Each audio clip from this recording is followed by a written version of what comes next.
we're going to get on to the local news with JP, and we will introduce.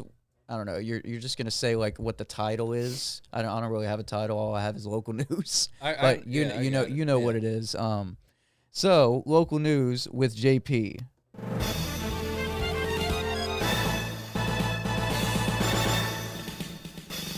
Very good afternoon, ladies and gentlemen, and welcome back to BKL Studios. It is 4 minutes from the 3 o'clock hour here on this Thursday afternoon. Joined in the studio, of course, with Chris.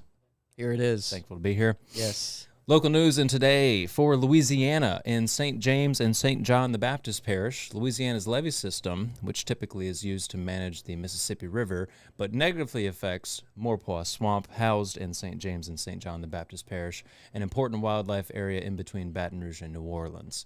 Authorities are starting a conservation project to redirect river water back into the swamp to restore its trees. That'll be water coming from the Mississippi River. Mm-hmm. The $330 million project aims to allow 2,000 cubic feet of water per second to flow into the swamp, benefiting some estimated 45,000 square acres. This will help improve the bottomland swamp's forest health and local bird populations. The project is set to finish in 2028 and is backed by the Gulf Coast Ecosystem Restoration Council and the U.S. Army Corps of Engineers. And this is from AP News author Jack Brook. That's Jack a cool Brook. name. That is a cool name. That is a very cool name. So I wanted to just briefly. So that all looks like dandelions and flowers and all what It's may a good have idea you. on paper. It's a good idea on paper. So I know you really didn't want to delve too deep into this, but I just wanted you to what you were talking about earlier. You were talking about in 2030, whenever we do see the initial effects, what we would see.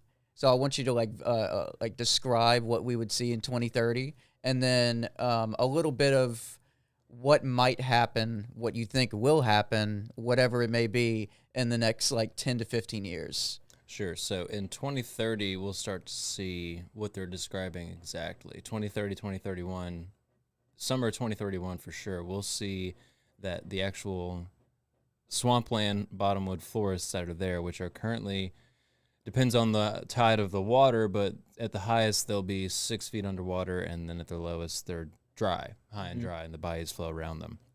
So we'll start to see more of that around 2031. And what is the downside of that happening? More land being So I'm glad you asked. The downside of that is that the sediment from the Mississippi River is not necessarily cohesive with what is there currently. Right. It's that dark black pudding mud. Yeah, you're mixing those two. And that is incredibly high in oxygen and nitrogen, which supports both of those cycles for plant life. I just thought of something that would be good that would come from this in the long term is the destruction of those hyacinths that have taken over, those water lilies that we saw. Oh, the floating shit? Yeah, those are an invasive species, and they have clogged every yeah, they're everywhere. They are everywhere. But with more sediment in the water, that would deplete the oxygen levels, add more, because the sediment isn't like good sediment. So to answer your second question, what I see happening around 2050, 2060 is exactly what's happening in the Morganza spillway right now. That was a perfectly untouched, like in the 70s, that was a beautiful swamp with like miles and miles of waterway and lakes everywhere. And they stopped all the fracking, the oil drilling, and the oil pipeline laying in 2012 thanks to a Chaffalab Basin keeper. But what's happening now is we keep the Morganza spillway open, which is very similar to what they're describing here. It's a floodgate connected to the Mississippi River to allow the Mississippi River to sort of depress before it reaches the New Orleans area in Jefferson Parish. Mm-hmm. And that has been open pretty much every spring when the snow melts up north and the river's crests. It has been open pretty much every spring for like 20 years, and it's deposited. So now the problem isn't the oil and the gas pipelines out there. It's all the sediment. It's drying up the swamp and killing everything because the sediment's not, it's, again, not like the sediment of Maurepas. Yeah. It's soft and super rich in nitrogen, oxygen in the soil. And if too much nitrogen gets in there, I mean, it needs to be like 17 or 19% oxygen, the same amount that we breathe, you know? Yeah. Like, it's got to be mostly nitrogen, but too much, you know. So I think, like, let's say, it says it's going to be set to finish in 2028, but it's Army Corps of Engineers. So let's just say they finish in 2030. By 2035, I think we'll see some positive impacts. We'll see some more land mass in the swamp where, migratory waterfowl can go and congregate and breed and feed. So how can they keep it from turning into a long-term problem? Don't leave it like, open.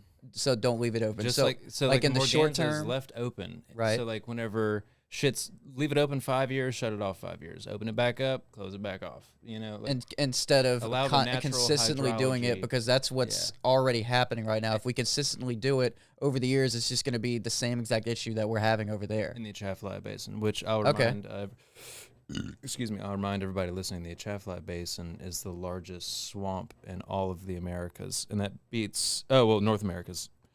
Amazon River Basin's got its beat, but that destroys by square miles. It destroys Everglades National Park. No shit. Like, it's huge. When you look at it on the map, it's like from Lafayette to Baton Rouge, and then everything below it just kind of opens up as you get towards the Gulf. It's just this huge green mass where there's like a few roads that cut through. Underrated swamp. I feel like that's not in the same conversations as the Everglades. Everybody that's a national thinks, park. Yeah, I guess. So it has federal protection. The spillway is not. That's state managed, and Army Corps of Engineers built the Morganza Spillway floodgate, but they just leave it up to the state to decide whether or not it's open or closed. And every time the water gets high, which is every spring because it does that every spring, it gets like 20 feet from the top of the levee. You can't, the letters where it says Baton Rouge downtown, those letters are like halfway covered by water. Yeah. And they get all spooked and they open it up and it just, dude, there are people that run their cattle in there. There are people that live in the spillways.